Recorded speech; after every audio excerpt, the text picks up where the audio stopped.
In the unforgiving frontier town of Red Basin, a woman they called Too Large to Matter stepped into a cooking contest that would decide whether she lived free or died forgotten.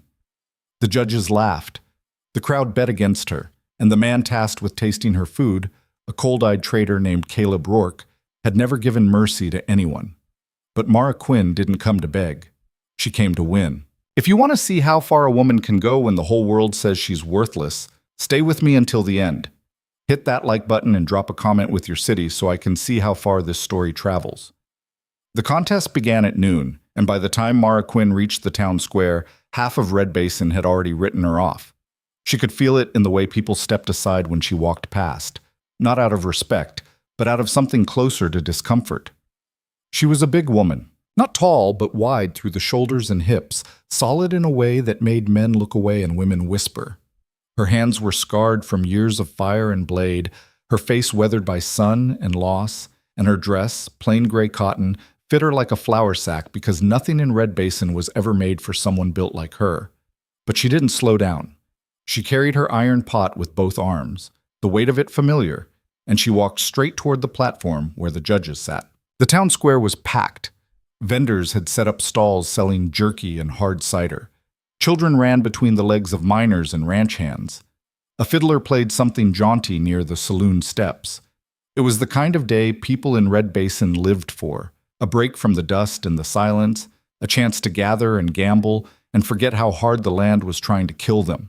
And in the center of it all, beneath a canvas awning stretched between two posts, sat the judges. There were three of them. On the left was Mayor Hutchins, a soft-bellied man who smiled too much and said too little. In the middle was Mrs. Lowell, the banker's wife, who wore a green velvet dress that must have cost more than Mara had earned in 5 years. And on the right, leaning back in his chair with his arms crossed and his hat tipped low, was Caleb Rourke. Mara had never spoken to him directly, but she knew who he was. Everyone did. Caleb Rourke ran the largest trading post between the basin and the northern hills. He bought pelts, sold grain, moved goods across distances that would break lesser men. He was lean and hard, with a face that looked like it had been carved out of stone and left to weather. His eyes were pale gray, the kind that didn't blink much, and when he looked at you, it felt like he was measuring what you were worth and coming up short. He didn't smile. He didn't joke. He didn't soften. And right now he was staring at Mara like she was a waste of his time. She set her pot down on the judging table with a dull thud. Mrs. Lowell wrinkled her nose. "Goodness, what on earth is that?" "Stew," Mara said. "Well, yes, I can see that," Mrs. Lowell said, leaning back as if the pot might contaminate her. "But what kind?" "Venison, root vegetables, stock I made from bones I traded for last week." Mayor Hutchins cleared his throat. "And, your name, miss?" "Mara Quinn." The mayor looked down at his list, squinting. Quinn. Yes, here you are." He glanced up at her, then back down at the paper. "You're, new to Red Basin, aren't you?" "Been here 8 months." "And where do you cook?" "Wherever I can." Mrs. Lowell's smile was thin and sharp. "How quaint." Mara didn't respond. She ladled stew into the 3 bowls she'd brought, setting one in front of each judge. The steam rose thick and rich, carrying the smell of slow-cooked meat and herbs she'd foraged from the hills. Mayor Hutchins picked up his spoon and took a cautious sip. His eyebrows went up. Oh, that's quite good." Mrs. Lowell tasted hers with the kind of skepticism reserved for anything that didn't come from her own kitchen. She chewed, paused, took another bite. "It's adequate." Caleb Rourke didn't touch his bowl. He sat there, arms still crossed, watching Mara with those pale eyes. "You gonna taste it or just stare at me?" Mara said. A few people in the crowd laughed nervously. Caleb's expression didn't change. "I don't need to taste it." "Why not?" "Because I already know what it is." "Yeah, what's that?" Desperation. The laughter stopped. Mara's jaw tightened, but she kept her voice steady. "You got a problem with people trying to earn a living?" "No," Caleb said. "I got a problem with people wasting my time." "Then get up and leave." "Can't. I'm a judge." "Then do your damn job and taste the food." The crowd had gone quiet now. Even the fiddler had stopped playing. Caleb leaned forward slowly, his chair creaking. He picked up the spoon, dipped it into the stew, brought it to his mouth. He chewed, swallowed, set the spoon down. "It's fine," he said. "Fine?" "That's what I said. Fine doesn't win contests." "No," Caleb agreed. "It doesn't." Mara felt the heat rising in her chest, but she forced it down. She'd been dismissed her whole life, by men, by women, by people who looked at her and saw nothing worth keeping. She wasn't going to let this cold-eyed bastard be the one who broke her. "You got a score for me or not?" she asked. Caleb looked at the mayor. "Give her a 6. "A 6? Mara's voice cracked. "Out of 10. Out of 10. "That's horseshit. That's my score." Mayor Hutchins shifted uncomfortably. "Well, Mrs. Lowell? What do you say?" Mrs. Lowell dabbed her mouth with a handkerchief. "I'll give it a 7. It's competent, but it lacks refinement." Mara wanted to laugh. Refinement. In a town where half the population ate beans out of a tin can. "And you, Mayor?" Mrs. Lowell prompted. Mayor Hutchins glanced between Mara and Caleb. "I'll say 8. It's very good. Really." Mara did the math in her head. 6, 7, 8, 21 out of 30. She looked at Caleb. "You tanked me on purpose. I scored what I tasted. You didn't even finish the bowl." "Didn't need to." "What's your problem with me?" Caleb stood up, pushing his chair back. He was taller than she'd expected, and when he looked down at her, his expression was flat and unreadable. "I don't have a problem with you," he said. "I just don't see the point of pretending something's more than it is." And then he walked away. Mara didn't win the contest. A woman named Caroline Pitcher took first place with a cherry pie that probably cost more in sugar than Mara had spent on food all month. Second place went to a ranch cook who made biscuits so light they practically floated off the plate. Third place went to nobody because only 2 contestants scored high enough to qualify. Mara didn't even place. She packed up her pot, ignored the sympathetic looks from the few people who bothered to give them, and walked back to the boarding house where she rented a corner of a storage room for $2 a week. She sat on the edge of her cot, staring at the pot. 8 months in Red Basin. 8 months of cooking in other people's kitchens, taking whatever work she could find, saving every cent. She'd come here because she'd heard there was opportunity on the frontier, space for people who didn't fit anywhere else. But fitting in and being wanted were 2 different things. She thought about Caleb Rourke's face, the way he'd looked at her like she was nothing. "Desperation," he'd said. Maybe he was right. 2 days later, Mara was scrubbing pots in the back of the Silver Sage Saloon when the owner, a man named Pete Hogarth, poked his head through the door. "You got a visitor," he said. Mara frowned. "Who?" "Didn't say. Just asked for you." She dried her hands on her apron and walked out into the main room. Caleb Rourke was sitting at a corner table, hat on, arms resting on the wood. Mara stopped. "What do you want?" "To talk." "We got nothing to talk about." "Sit down." "I'm working." "Pete'll spare you 5 minutes." Mara glanced back at Pete, who shrugged. She pulled out a chair and sat across from Caleb, folding her arms. "You gonna apologize?" she asked. "No." "Then what?" Caleb studied her for a moment. "I need a cook." Mara blinked. "What?" "I'm expanding the trading post, adding a kitchen. Need someone who can feed 20 men a day, sometimes more, mostly workers, traders, drivers." "And you're asking me?" "I'm offering you a job." Mara laughed, short and bitter. "You gave me a 6. I gave you what I thought the stew was worth in a contest. But I'm not hiring you to win contests. I'm hiring you to cook food that keeps men working." "Why me?" "Because you're cheap, you're desperate, and you won't quit." Mara's hands curled into fists on the table. "You're a real piece of work, you know that?" "Probably." "I should tell you to go to hell." "You should," Caleb agreed, "but you won't." "Why not?" "Because you need the money. And because I'm the only person in this town offering you anything that isn't charity." Mara hated that he was right. "How much?" she asked. $15 a week, room and board included." That was more than she made in a month scrubbing pots. When do I start? Tomorrow. What's the catch? Caleb's mouth twitched, just barely. It might have been a smile, but Mara couldn't be sure. The catch, he said, is that if you can't handle it, I'll fire you. No second chances. Fine. And one more thing. What? Don't expect me to be nice. Mara stood up. Wouldn't dream of it. The trading post sat 3 miles north of Red Basin, perched on a ridge overlooking the valley. It was a sprawling compound, warehouse, stables, bunkhouse, and a main building where Caleb ran his business. The kitchen was a separate structure, newly built, with a wood-burning stove, a prep table, and shelves stocked with sacks of flour, beans, and salt pork. Mara arrived at dawn with everything she owned in a canvas bag. Caleb met her at the door. You're late. The sun's not even up. I said dawn.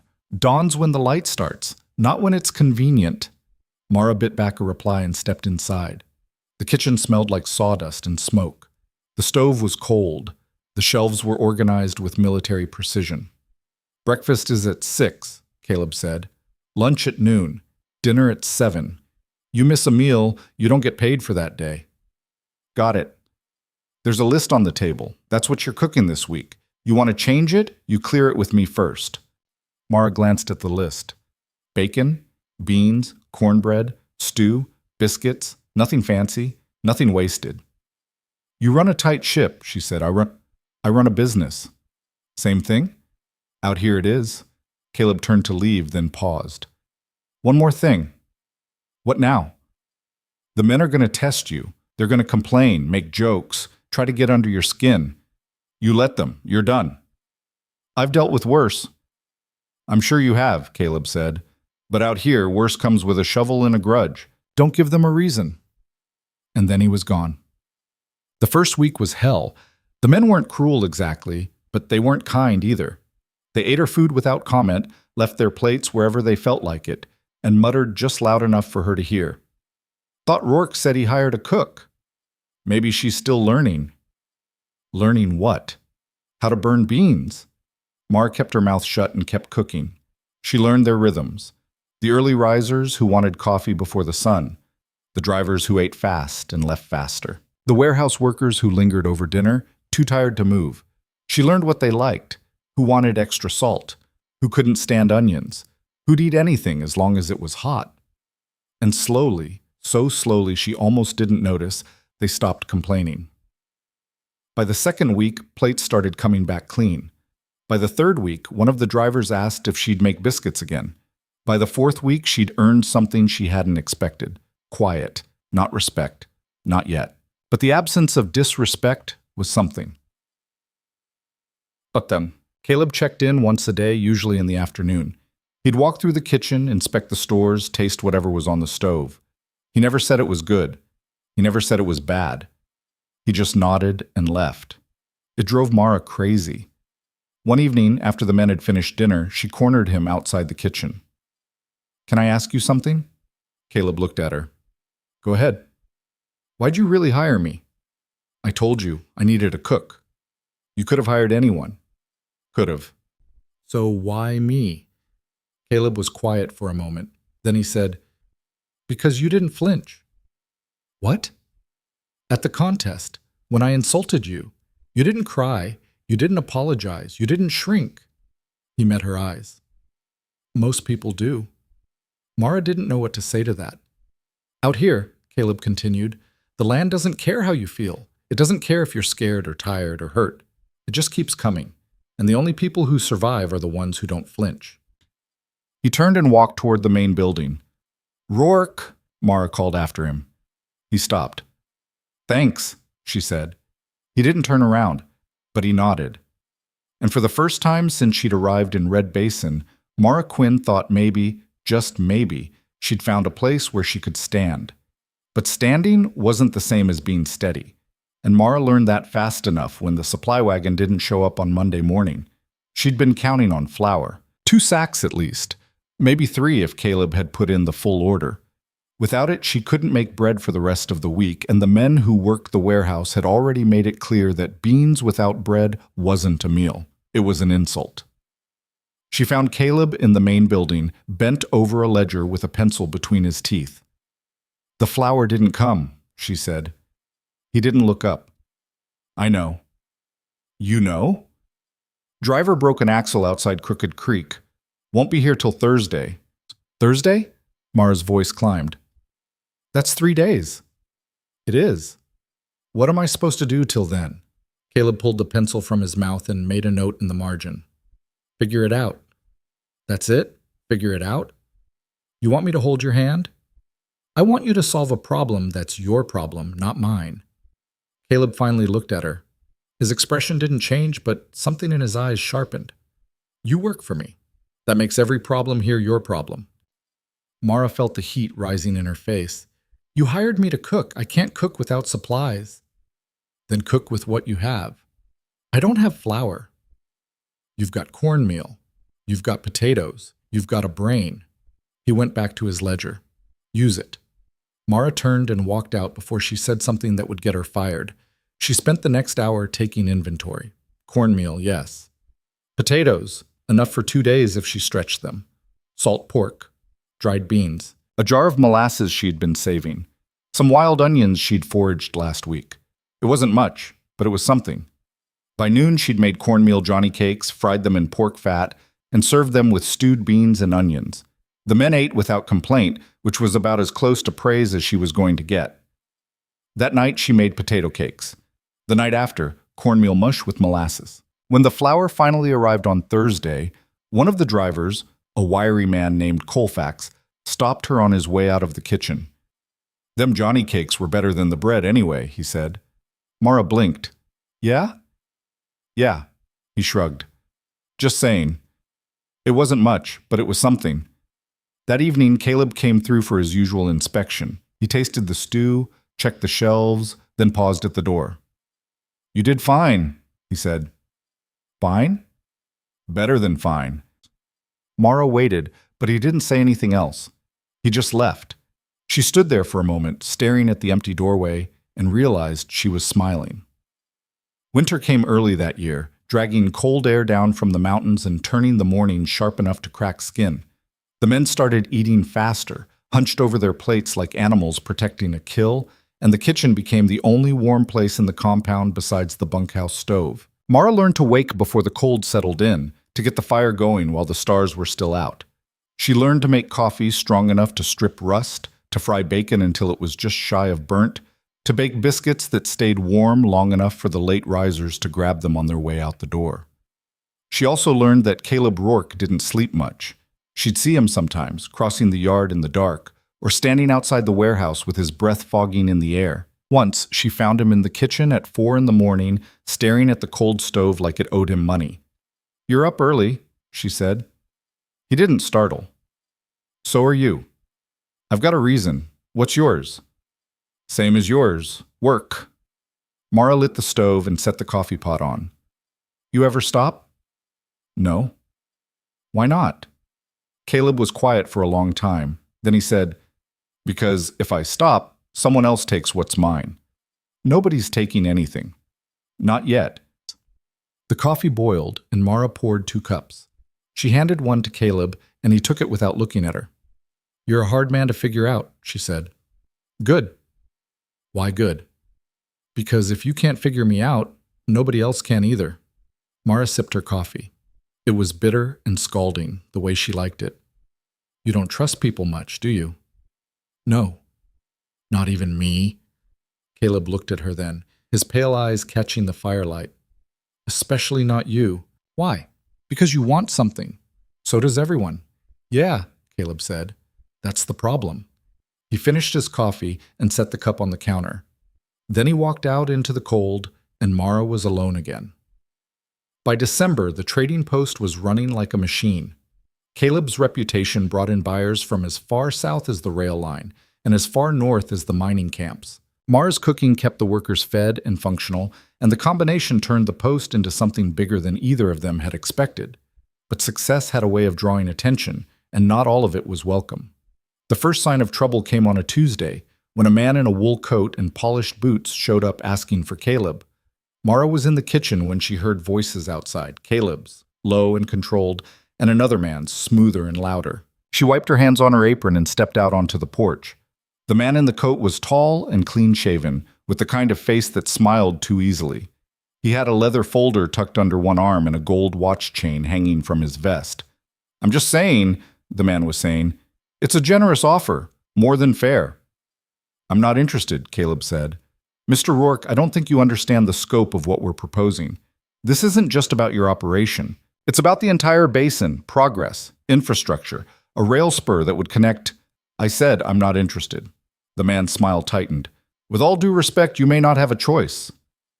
Caleb's expression didn't change, but his voice dropped. "Get off my land." The man glanced at Mara, then back at Caleb. "We'll be in touch." He walked to his horse, mounted up, and rode off toward town. Mara waited until he was out of sight. "Who was that?" "Nobody." "Didn't sound like nobody."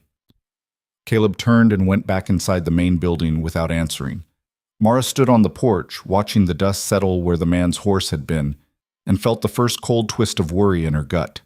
The man came back 3 days later, this time with 2 others. One was older, silver-haired, with the kind of face that belonged in a courthouse. The other was younger, nervous, carrying a leather case stuffed with papers. Mara was pulling bread from the oven when she heard the knock on the main building door. She set the loaves on the counter and moved to the window. Caleb was standing in the doorway, blocking it. The 3 men were on the porch, talking at him.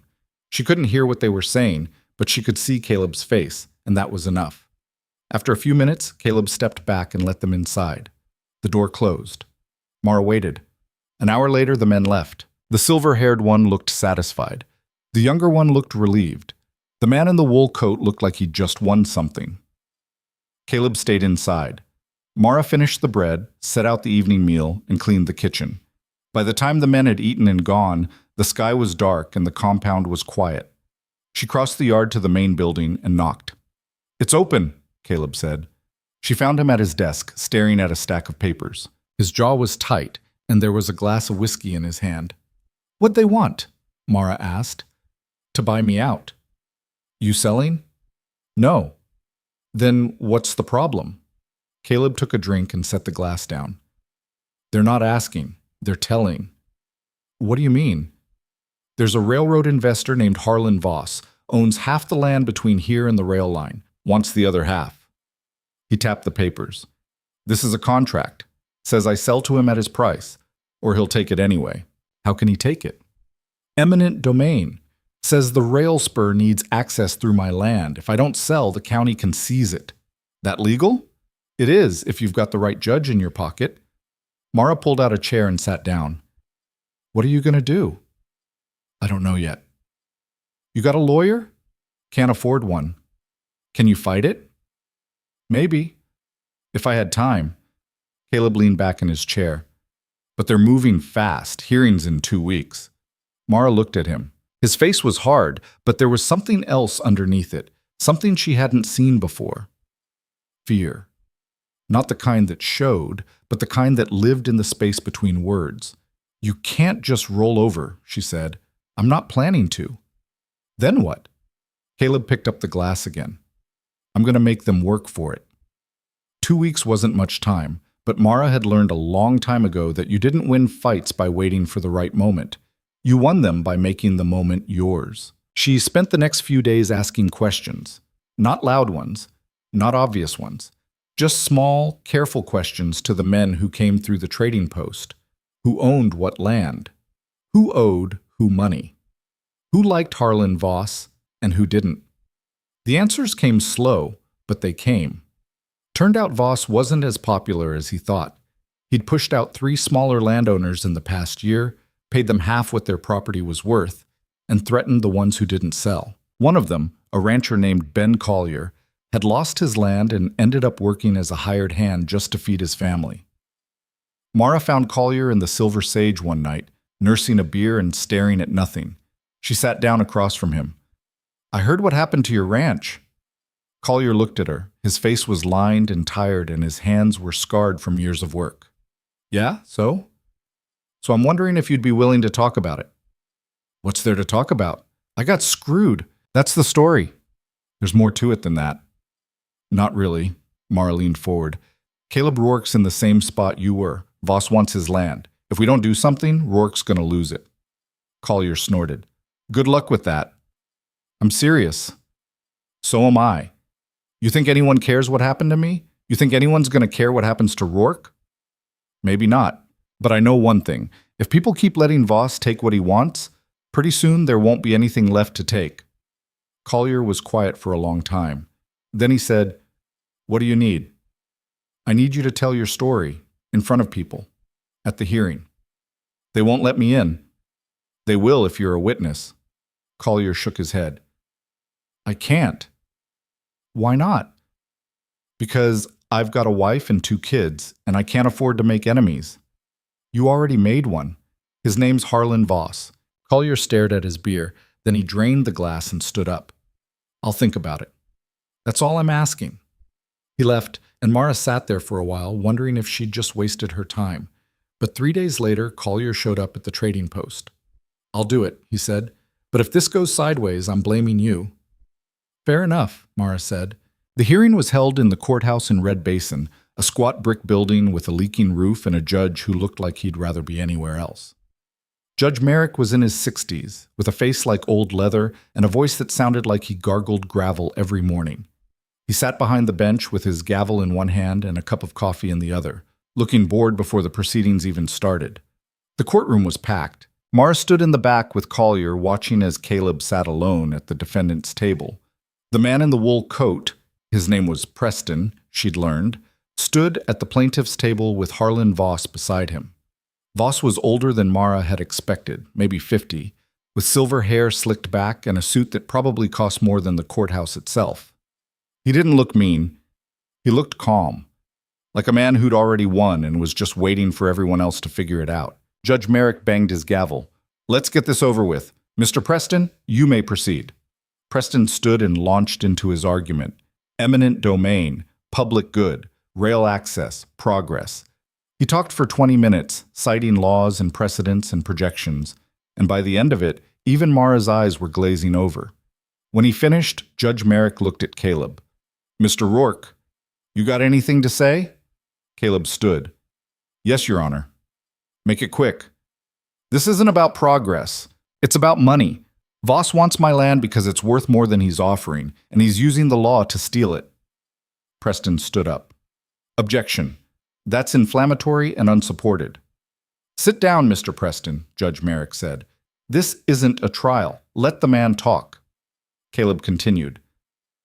I've got witnesses who can testify that Voss has done this before. Forced people off their land, paid them half what it's worth. I'm not the first, and I won't be the last.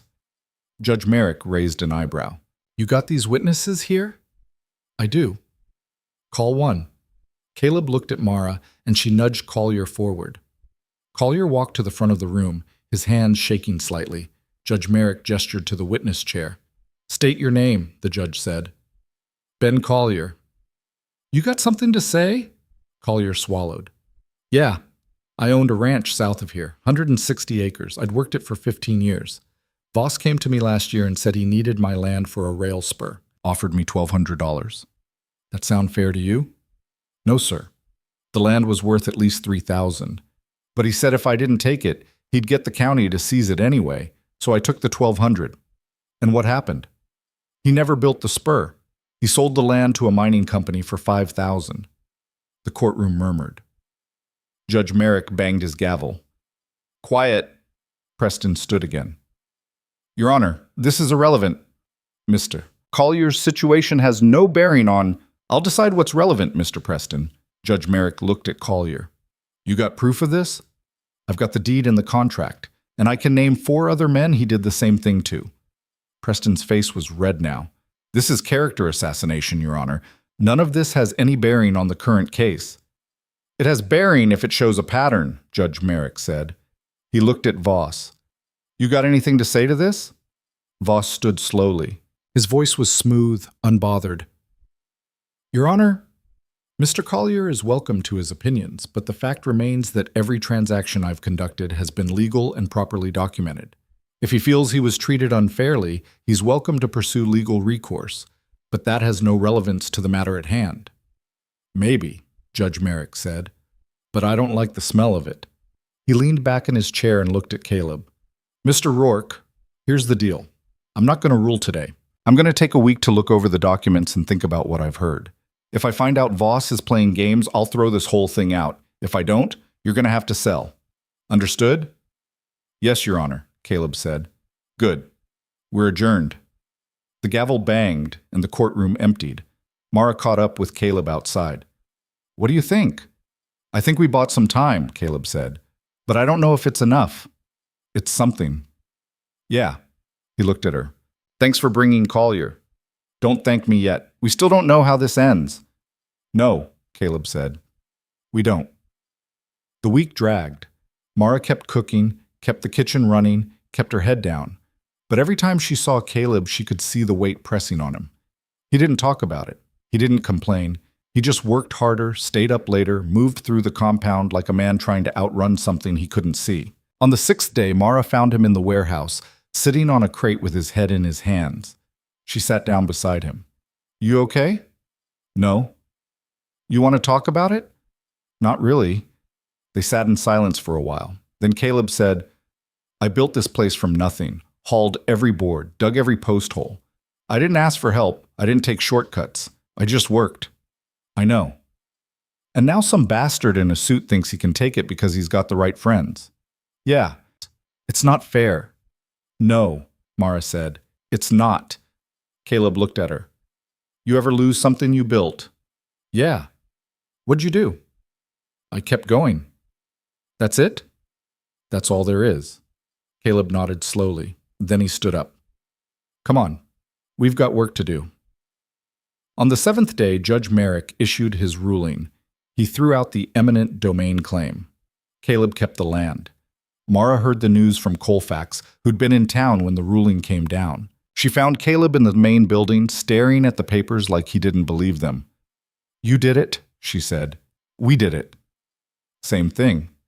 Caleb looked at her, and for the first time since she'd met him, he smiled. Not much, just a twitch at the corner of his mouth. But it was there. I owe you, he said. You don't owe me anything. Yeah, I do. Mara shook her head. You gave me a job when nobody else would. We're even. Caleb was quiet for a moment. Then he said, You're tougher than I thought. You thought I was tough? I thought you were desperate. Turns out you're both. I'll take that as a compliment. It is. That night, Mara cooked a feast.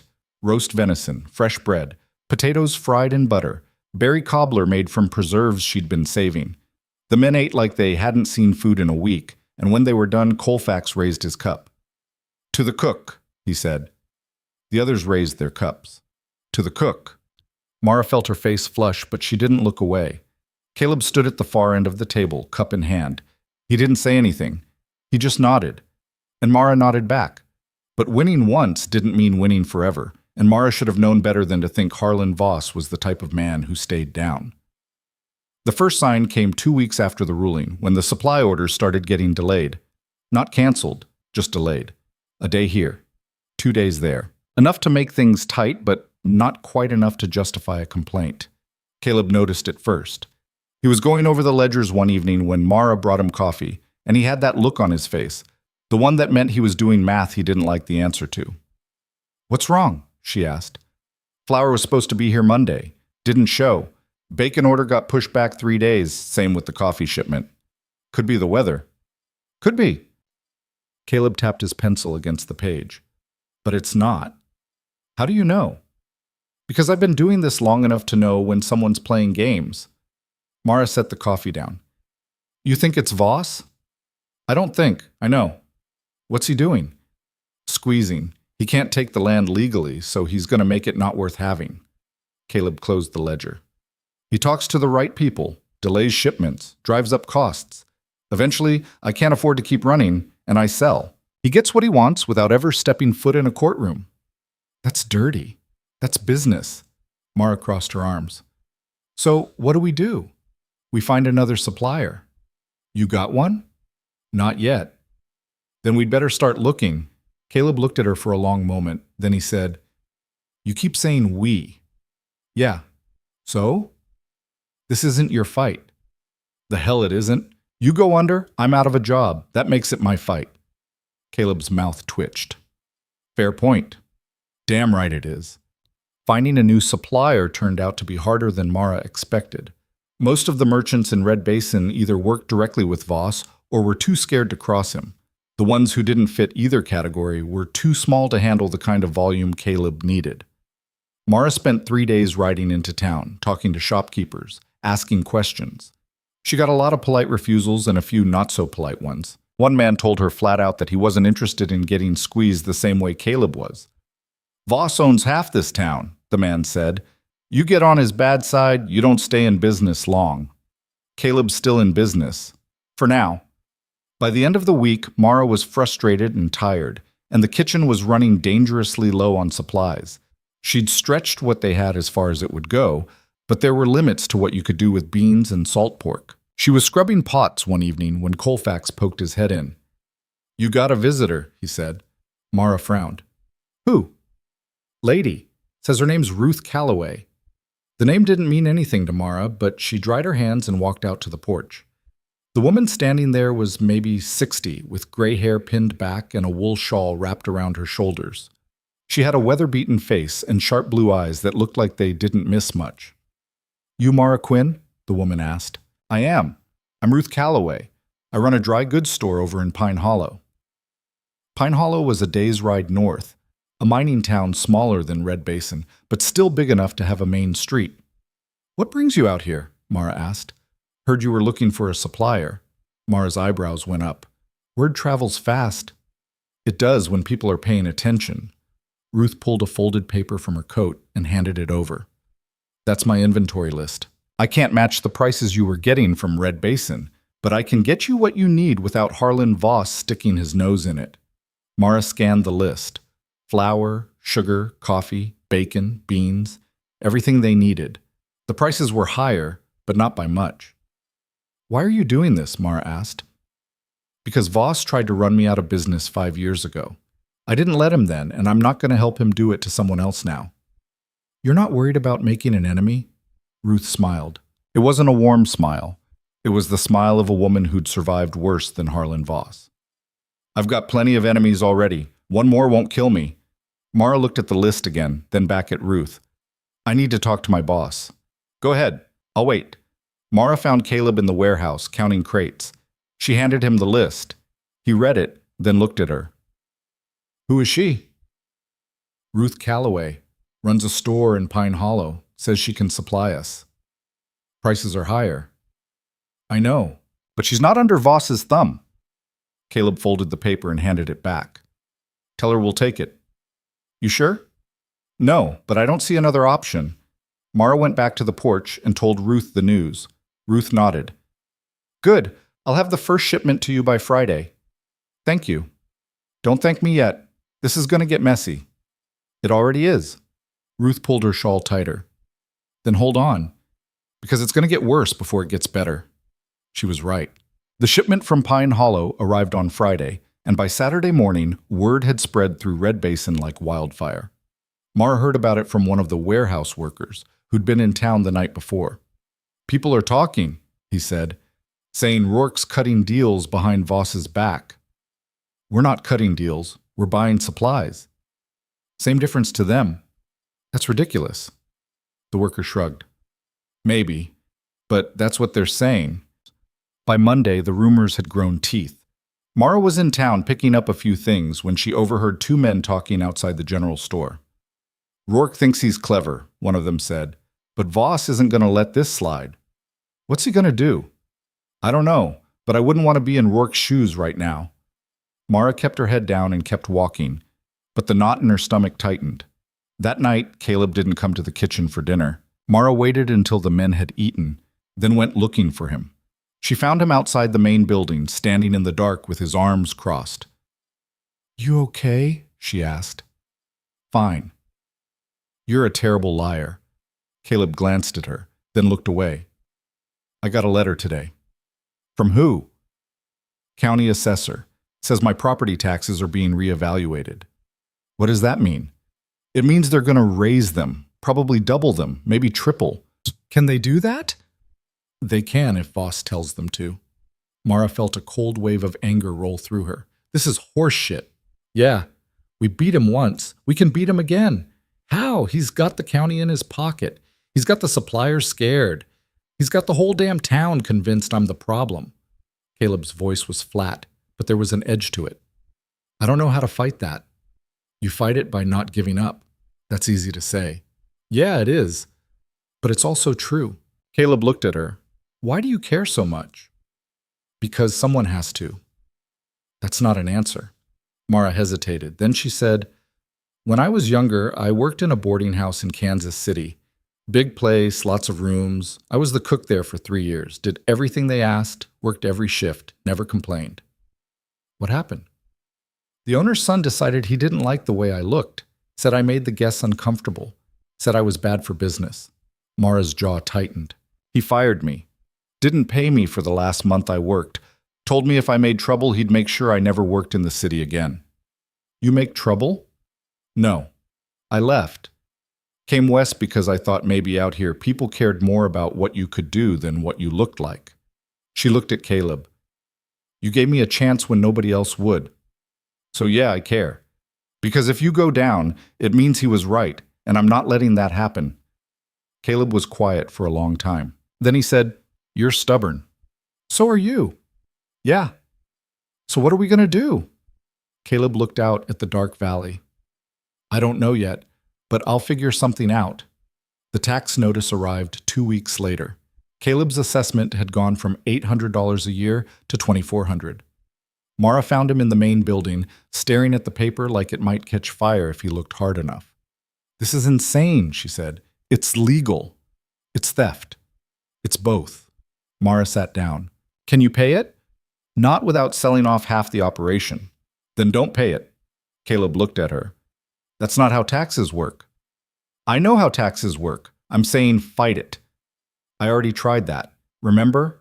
I won. And here we are anyway. So we try again. With what? I don't have the money for a lawyer. I don't have the time to fight another case. And even if I did, Voss would just find another way to squeeze me. Caleb crumpled the paper and threw it across the room. He's going to win. Maybe not today, but eventually. Mara stood up. No. No? No. I'm not letting you quit. I'm not quitting. I'm being realistic. Realistic is just another word for giving up. That's easy for you to say. You don't have anything to lose. The words hit Mara like a slap. She felt her face go hot, and for a second she couldn't speak. Then she said, You're right. I don't have anything to lose, because I never had anything to begin with. But you do. You've got this place. You've got people who depend on you. And if you roll over now, you're telling them that none of it mattered. Caleb didn't say anything. Mara turned and walked out. She spent the next 2 days in the kitchen, cooking and cleaning and trying not to think about the conversation. But it stuck with her, sharp and uncomfortable, like a splinter she couldn't dig out. On the third day, Colfax found her chopping onions. Rourke's looking for you, he said. Tell him I'm busy. He said it's important. Mara set the knife down and wiped her hands. Fine. She found Caleb in the main building, sitting at his desk with a stack of papers in front of him. You wanted to see me, she said. Yeah, sit down. Mara sat. Caleb pushed a piece of paper across the desk. I talked to Ruth Calloway. She knows a lawyer in Pine Hollow. Guy named Fenton. He's willing to take the case. How much? 200 up front. Another 200 if we win. You got 200?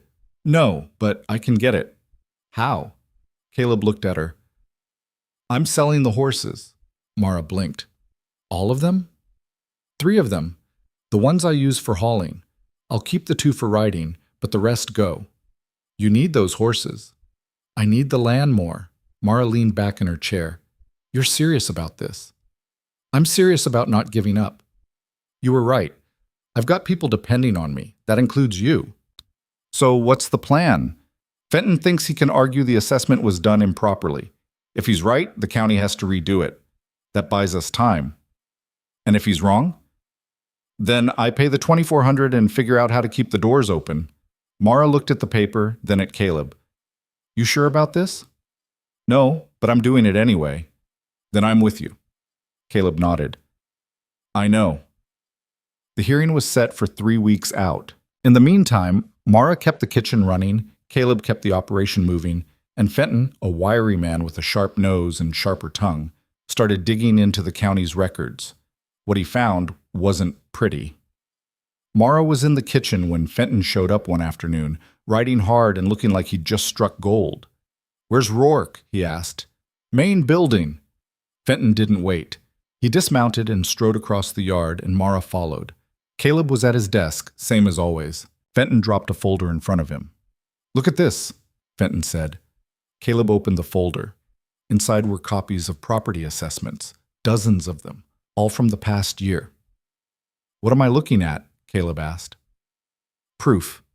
Every one of those properties was reassessed in the last 12 months. Every single one of them went up, and every single one of them is owned by someone Voss wanted gone." Caleb looked up. "That legal?" "It's legal if the assessments are justified, but they're not. Look at the numbers. Some of these places doubled in value overnight. No improvements, no development, just doubled." "So what does that mean?" "It means the county assessor's dirty, and if we can prove it, your case falls apart." Mara felt a flicker of hope. "Can you prove it?" "I think so, but I need witnesses. People who got hit the same way Rourke did." "How many?" "3 or 4 would do it." Caleb looked at Mara. "You know anyone?"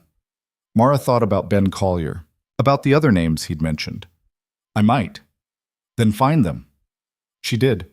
It took a week of riding into town, asking questions, and convincing people who didn't want to be convinced.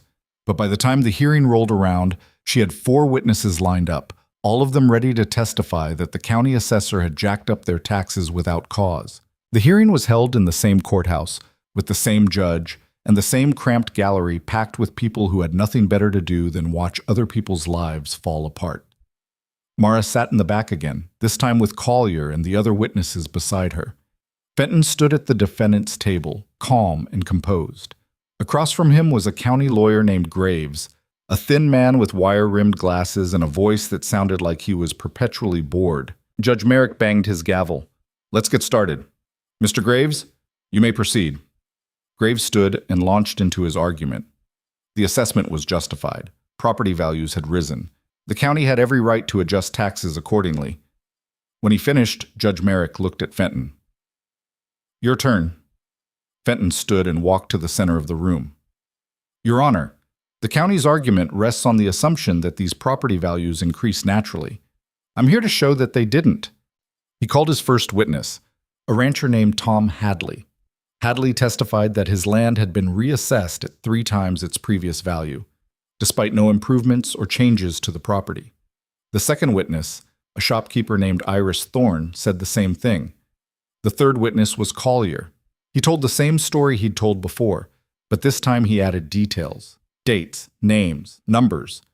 By the time the fourth witness finished, the courtroom was buzzing. Judge Merrick banged his gavel. "Mr. Graves, you got a response to this?" Graves stood, looking less bored now. "Your Honor, these witnesses are simply unhappy with their assessments. That doesn't make them improper." "Maybe not," Judge Merrick said, "but it's a hell of a coincidence that every single one of them got hit the same way." He looked at Fenton. "You got anything else?" "I do, Your Honor." Fenton pulled out another folder.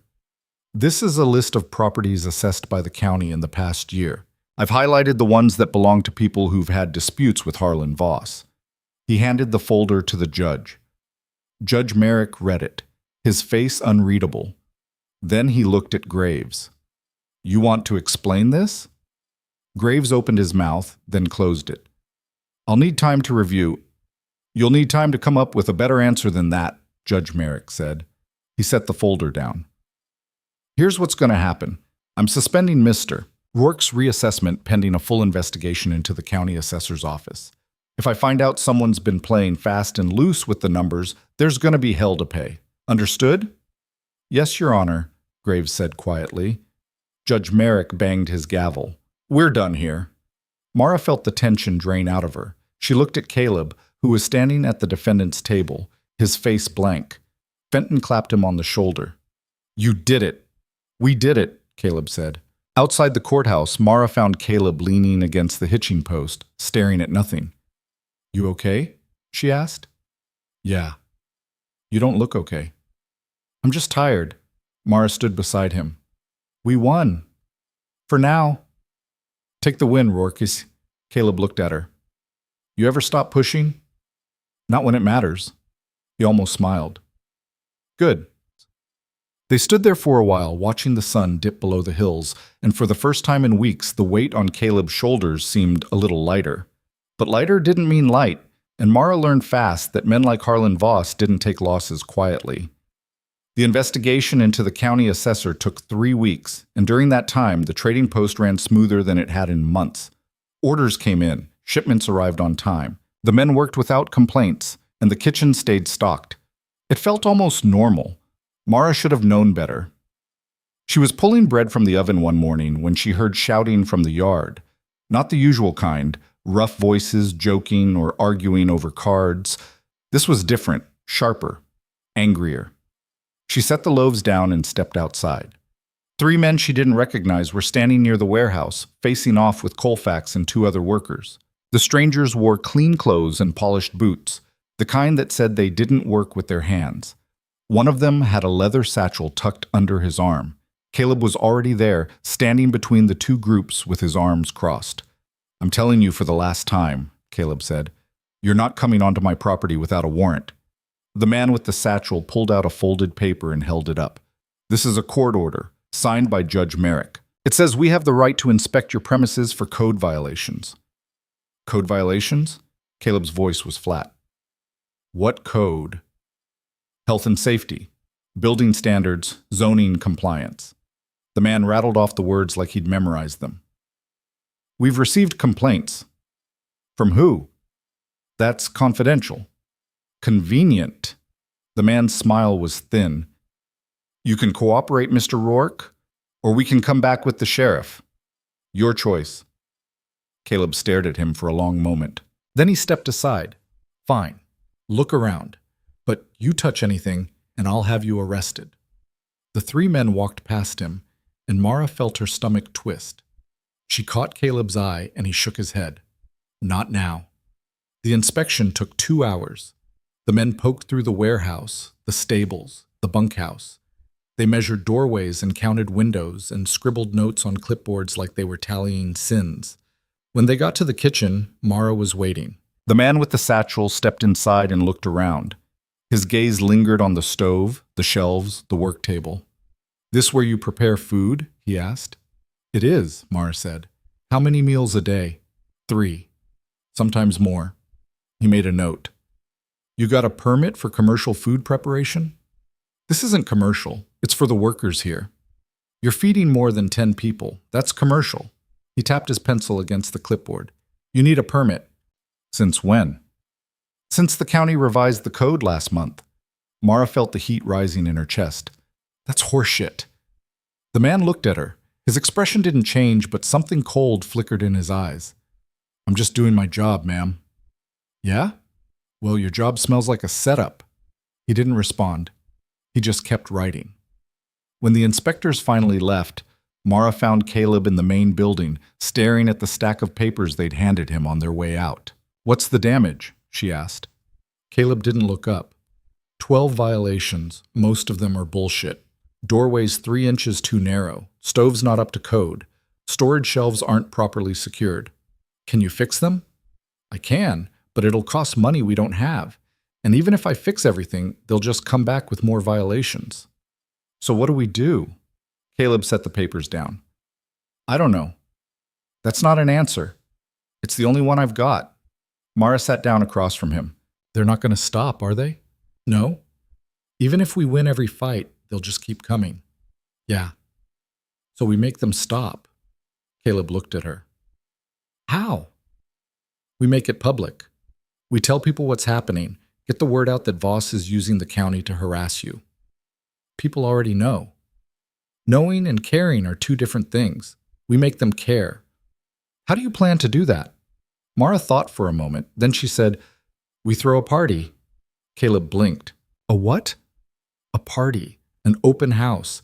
Invite everyone in Red Basin. Feed them. Show them what we've built here. Let them see for themselves that this place isn't a hazard or a problem. It's a business that works. And you think that'll stop Voss? No, but it'll make it harder for him to shut us down quietly. If half the town's eaten here, they're going to ask questions when the county tries to board up the doors. Caleb leaned back in his chair. That's either brilliant or insane. Probably both. You really think it'll work? I think it's better than sitting here waiting for the next inspector to show up. Caleb looked at her for a long time. Then he said, All right, we'll do it. You're serious? You got me convinced. That's what you wanted, isn't it? Mara felt a flicker of something she hadn't felt in a long time. Not quite hope, but close enough. Yeah, she said, that's what I wanted. Planning the open house took a week. Mara drew up a menu: roast pork, cornbread, baked beans, berry pie, while Caleb spread the word through the drivers and traders who passed through the post. He didn't make a big announcement. He just mentioned it casually, like it was no big deal, and let the gossip do the rest. By the time the day arrived, half of Red Basin knew about it. Mara woke up before dawn and got to work. She'd been cooking for crowds her whole life, but this felt different. This wasn't just food. It was proof. Proof that she belonged. Proof that Caleb's operation was worth keeping. Proof that they could survive. The pork went into the oven first, slow roasted with salt and herbs. Then the beans, simmered with molasses and bacon fat.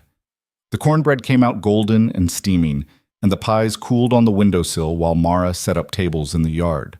By noon, people started arriving.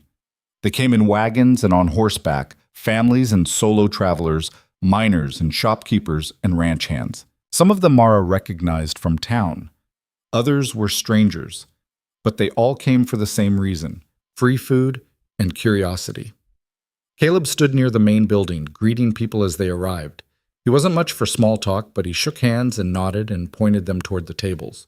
Mara stayed in the kitchen, plating food as fast as she could. Colfax and a couple of the other workers helped carry dishes out to the yard, and soon the tables were packed with people eating and talking and laughing. It was loud and messy and chaotic, and Mara loved every second of it. She was carrying out another platter of cornbread when she saw him. Harlan Voss. He was standing at the edge of the yard, watching the crowd with his hands in his pockets. He wasn't eating. He wasn't talking. He was just watching. Mara's stomach dropped. She set the platter down and walked over to Caleb, who was refilling someone's coffee. Voss is here, she said quietly. Caleb glanced over. His jaw tightened, but his voice stayed calm. I see him. What's he doing here? Same thing everyone else is, looking. You think he's going to cause trouble? Not here, not in front of all these people. You sure about that? No. Mara looked back at Voss. He was still standing there, motionless, his expression unreadable. Then he turned and walked away. Mara didn't realize she'd been holding her breath until she let it out. That was weird, she said. Yeah, Caleb agreed. It was. The open house went until sunset.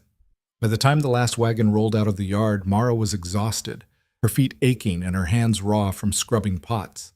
But when she looked at the empty tables and the trampled grass and the satisfied faces of the workers who'd helped clean up, she felt something close to pride. Caleb found her sitting on the kitchen steps, staring at the darkening sky. You did good, he said. We did good. Yeah. He sat down beside her. People were talking, saying this place is the best operation in the basin. That true? Don't know, but it doesn't hurt to have them think it. Mara smiled. You're learning. Maybe. They sat in silence for a while. Then Caleb said, Voss being here bothers me. Me too. He didn't come to eat. He came to see something. See what? I don't know, but I don't like it. Mara looked at him. You think he's planning something? I think he's always planning something. 2 days later, the eviction notice arrived. Mara was in the kitchen when Caleb came in holding the paper. His face was pale, his mouth a tight line. What is it? She asked. He handed her the notice. It was short, official, stamped with the county seal. Failure to comply with health and safety regulations. Effective immediately, the property known as Rourke Trading Post is subject to closure pending full compliance. Occupants have 30 days to vacate. Mara read it twice, then she looked at Caleb. They can't do this. They just did. But we're fixing the violations. You've already started. It doesn't matter. They're not giving us time to fix anything. They're shutting us down now. Mara felt like the floor had dropped out from under her. This is Voss. Of course it's Voss. So we fight it. We get Fenton. We go back to court. With what money? I spent everything I had on the last case. I can't afford another one. Then we figure something else out. Caleb shook his head. There's nothing else. He won. No. Mara, no. Her voice was louder now, sharper. I'm not letting you give up, not after everything we've done. I'm not giving up. I'm being realistic. Realistic is just... Mara caught herself. She'd said that before. It hadn't worked then either. Caleb set the notice on the table. I've got 30 days to move everything out. After that, the county seizes the property and auctions it off. You know who's going to buy it? Voss. Voss. Mara stared at the notice. Her hands were shaking, and she balled them into fists to stop it. What about the men? She asked. I'll pay them what I owe them. They'll find work somewhere else. And you? I'll figure it out. And me? Caleb looked at her. For a moment his face softened. You'll be fine. You're tougher than this place ever was. Mara wanted to scream. She wanted to throw something. She wanted to grab Caleb by the shoulders and shake him until he stopped talking like a man who'd already lost. But she didn't do any of that. She just said, I'm not leaving. Mara, I'm not leaving, and neither are you. You can't stop an eviction by just refusing to leave. They'll bring the sheriff. They'll drag us out if they have to. Oh, let them try. Caleb stared at her. You're serious. Dead serious. You'll lose your job. You'll lose everything. I don't have anything to lose, remember? You said that yourself. Caleb opened his mouth, then closed it. He looked at the notice again, then back at Mara. What are you planning? He asked. I'm planning to make it as hard as possible for them to take this place. And if they want to drag me out, they're going to have to do it in front of witnesses. That's insane. Probably, but it's all we've got. Caleb was quiet for a long time. Then he said, if we do this, it's going to get ugly. I know. You could get hurt or arrested. I know that too. And you're still willing to do it? Mara met his eyes. Are you? Caleb looked at her for a long moment. Then he picked up the notice and tore it in half. Yeah, he said. I am. The next morning, Mara sent word to Ruth Calloway, Ben Collier, and everyone else who'd helped them before. She didn't ask them to come. She just told them what was happening and left it at that. By noon, Ruth had arrived with 2 wagons full of supplies. Heard you might need some help, she said. We do, Mara said, but this could get messy. I've handled messy before. Collier showed up an hour later along with Tom Hadley and Iris Thorne. By evening, a dozen people had gathered at the trading post, all of them ready to stand with Caleb and Mara. What's the plan? Collier asked. We stay, Mara said. We keep working. We keep cooking. We act like the eviction notice doesn't exist. And when the sheriff shows up? We don't fight. We don't resist. We just make sure everyone sees what's happening. You think that'll stop them? No, but it'll make them think twice. Ruth crossed her arms. You're betting a lot on public opinion. I'm betting on the fact that people don't like being lied to. Voss has been hiding behind the county, pretending this is about regulations. If we make it obvious that it's not, people are going to start asking questions. And if they don't? Mara looked at her. Then we lose. But at least we went down fighting. The eviction was scheduled for a Friday. The sheriff was supposed to arrive at noon. By 11, the yard was full. Word had spread through Red Basin faster than Mara had expected. People came to watch, to see if the stories were true, to witness whatever was about to happen. Some of them looked sympathetic. Others looked like they'd come for the show. Mara didn't care. As long as they were watching, that was enough. She stood on the kitchen porch with Caleb beside her. Ruth and Collier were near the warehouse. The workers stood in a loose line near the main building. Nobody said much. They just waited. At 5 past noon, the sheriff arrived. He rode in with 2 deputies, all of them armed, all of them looking like they'd rather be anywhere else. Sheriff Dawes was a broad man with a gray mustache and tired eyes. He dismounted slowly and walked over to Caleb. Mr. Rourke, he said, you know why I'm here. I do. You gonna make this easy or hard? Depends on what you mean by easy. Dawes sighed. I've got an eviction order signed by the county. I don't like it any more than you do, but it's legal, and I've got to enforce it. You sure it's legal? Caleb asked. It's got a judge's signature. Doesn't mean it's right. Right and legal aren't always the same thing. No, Caleb said. They're not. Dawes looked around at the crowd. His jaw tightened. You got a lot of people here. I do. You planning something? No, just making sure everyone sees what happens. Dawes's mouth twitched. You're making my job harder than it needs to be. Good. The sheriff looked at Mara, then back at Caleb. I'm giving you one chance. Walk away now, and I'll hold off on the eviction for a week. Give you time to clear out proper. And then what? You come back in a week and do it anyway? Probably. Then what's the point? Dawes didn't have an answer for that. Caleb folded his arms. I'm not leaving. Mr. Rourke, I built this place. Every board, every nail, and I'm not handing it over to a man who's too much of a coward to take it himself. The crowd murmured. Dawes glanced around, then back at Caleb. You're putting me in a bad spot, he said. You put yourself there. Dawes was quiet for a long moment. Then he turned to his deputies. Go back to town. Sheriff, I said go. The deputies exchanged a look, then mounted up and rode off. Dawes looked at Caleb. I'm not doing this today. Why not? Because I've known you for 10 years, and I know you're not the problem here. He glanced toward the road where the deputies had disappeared. But Voss is, and I'm not doing his dirty work for him. What about the eviction order? I'll tell the judge there was a crowd, that it wasn't safe to proceed. That'll buy you a few days, maybe a week. Dawes adjusted his hat. After that, I don't know what happens. But you better figure something out. He mounted his horse and rode off. The crowd erupted into noise, questions, speculation, arguments, but Mara barely heard it. She looked at Caleb. He was staring at the road, his face unreadable. We just bought some time, she said. Yeah. So what do we do with it? Caleb turned to her. We finish this. How? I don't know yet, but we will. Mara nodded. All right. They stood there together, side by side, as the crowd slowly dispersed and the sun dipped toward the hills. And for the first time since the eviction notice had arrived, Mara felt something that wasn't fear or anger or desperation. She felt ready. Ready didn't mean prepared, and Mara spent the next 3 days learning the difference. The week Sheriff Dawes bought them passed faster than she wanted. Every morning she woke up expecting to see riders coming up the road, and every night she went to bed knowing they were one day closer to losing everything. Caleb spent most of his time in the main building, going through records and ledgers like he might find an answer buried in the numbers. He didn't talk much, didn't eat much either. Mara brought him coffee and cornbread, and half the time she'd come back hours later to find it untouched. On the 4th day, she cornered him. You're not sleeping, she said. I'm fine.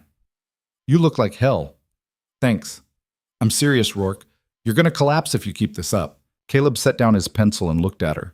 His eyes were red-rimmed, his face drawn. I don't have time to sleep. You don't have time to fall apart either. I'm not falling apart. Could have fooled me. Caleb leaned back in his chair. What do you want me to say? That I'm scared? That I don't know what I'm doing? Fine. I'm scared. I don't know what I'm doing. Happy? Mara pulled out a chair and sat down. No, but at least you're being honest. Honesty doesn't fix this. Maybe not, but lying to yourself won't either. Caleb rubbed his face. I keep thinking there's something I missed, some angle I didn't see, some way to stop this that doesn't end with me losing everything. And I can't find it. Mara was quiet for a moment. Then she said, Maybe you're looking in the wrong place. What do you mean? You're trying to beat Voss at his own game. Legal documents, court orders, regulations, but that's his territory. He's got the money and the connections to win every time. So what do you suggest? We stop playing his game. We play ours. Caleb frowned. I don't follow. Voss wants this place because it's profitable, because it's positioned right, because taking it from you proves he can. Mara leaned forward. But what if we make it so taking it isn't worth the cost? How? We make him the story, not us. Him. You lost me. Mara took a breath. Right now, people know Voss is behind this, but they don't care enough to do anything about it. It's just business, just the way things work. But what if we show them exactly how dirty he's willing to get? What if we make it so public, so ugly, that staying quiet becomes impossible? Caleb stared at her. You want to expose him. I want to make him toxic. I want every person in this basin to know his name and what he did. So the next time he tries to take something from someone, people remember. And they push back. That's a hell of a gamble. You got a better idea? Caleb didn't answer. I didn't think so, Mara said. They spent the next 2 days gathering everything they could. Mara rode into town and talked to everyone who'd been pushed out by Voss, Collier, Hadley, Iris Thorne, and half a dozen others. She got their stories, their dates, their numbers, how much Voss had paid them, how much he'd sold their land for afterward, how many times he'd used the county to do his dirty work. Caleb pulled records from his own files, correspondence with the county, copies of the tax assessments, the eviction notice. He laid it all out on the table like pieces of a puzzle, trying to see the full picture. By the end of the second day, they had enough to fill 3 ledgers. This is good, Mara said, looking over the papers. But it's not enough. Why not? Because it's just paper. People don't care about paper. They care about stories. So we tell the stories. We do. But we need a stage. Caleb raised an eyebrow. You want another open house? No, I want a town meeting. Town meetings are run by the mayor. Then we go around him. We call it something else, a public gathering, an open forum, whatever gets people to show up. And you think people will come? I think they'll come if they know something big is about to happen. Caleb looked at the ledgers, then back at Mara. You're betting everything on people giving a damn. I'm betting on the fact that nobody likes being lied to, and Voss has been lying to this whole town for years. And if you're wrong, then we're no worse off than we already are. Caleb was quiet for a long time, then he nodded. All right, let's do it. Getting the word out was easier than Mara expected. Ruth spread it through Pine Hollow. Collier told the ranchers. Colfax and the other workers talked it up in the saloons. By the time Saturday rolled around, half of Red Basin knew there was going to be a meeting at the trading post, and the other half had heard rumors. Mara spent the morning cooking, not because anyone had asked her to, but because she didn't know what else to do with her hands. She made biscuits and beans and fried bacon until the kitchen smelled like a feast, and then she set it all out on tables in the yard. If people were going to come, she figured, they might as well eat. By noon, the yard was full again. More people than the open house. More people than Mara had ever seen in one place outside of town. They came in wagons and on foot, families and loners, people who'd been pushed around by Voss, and people who just wanted to see what the fuss was about. Some of them looked curious, others looked skeptical. But they all came. Caleb stood on the porch of the main building, his arms crossed, watching the crowd gather. Mara stood beside him, her stomach tight with nerves. You ready? She asked. No. Good. Neither am I. When the crowd had settled, Caleb stepped forward. He didn't raise his voice. He didn't shout. He just spoke, clear and steady, and people listened. Most of you know me, he said. I've been running this post for 10 years. I've traded with you, worked with you, done business with you, and I'd like to think I've been fair. A few people nodded. But fair doesn't mean much when someone decides they want what's yours. Most of you know Harlan Voss. Some of you have done business with him. Some of you have been burned by him. And some of you are probably wondering why I asked you here today. He paused, letting the words settle. I asked you here because I'm not the first person Voss has tried to push out, and I won't be the last. But I'm tired of fighting him alone, and I think you are too. Murmurs rippled through the crowd. Caleb gestured to the table where the ledgers were stacked. We've got records here. Names, dates, numbers. Proof of every underhanded deal Voss has made in the past 5 years. Proof that he's been using the county to steal land from people who couldn't fight back. And proof that if we don't stand together, he's going to keep doing it. He looked out at the crowd. I'm not asking you to fight for me. I'm asking you to fight for yourselves. Because if he can take my land, he can take yours. And if we let him, We're telling him it's okay. Silence. Then Ben Collier stepped forward. He's right. Voss took my ranch, paid me half what it was worth, and sold it for 3 times that. I didn't fight back because I thought I was the only one. But I'm not. Tom Hadley spoke next. He jacked up my taxes till I couldn't pay them. Then he bought my land at auction for nothing. Iris Thorne's voice was quiet but firm. He tried to shut down my shop, said I was violating codes I'd never heard of. I only survived because I borrowed money I'm still paying back. One by one, people stepped forward and told their stories. Not all of them, but enough. Enough that the crowd stopped murmuring and started listening. And then from the back of the crowd, a voice rang out. "This is slander!" Everyone turned. Harlan Voss stood at the edge of the yard, flanked by Preston and 2 men Mara didn't recognize.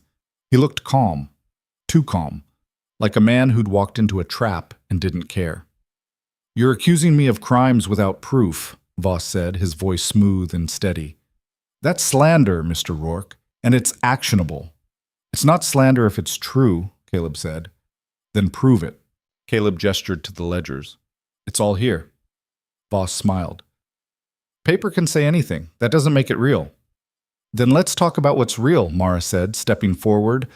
Voss's eyes flicked to her, and for a moment something cold passed across his face. Then the smile returned. "And who are you?" he asked.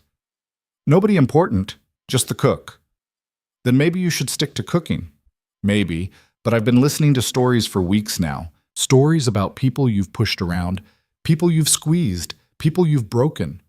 Mara's voice was steady, but her hands were shaking. She balled them into fists. "And you know what I realized? You're not scary because you're powerful. You're scary because people are afraid to stand up to you. But you're standing in a yard full of people who aren't afraid anymore, so what are you going to do about it?" Voss's smile faded. The crowd shifted. Not much. Just enough to show they were listening.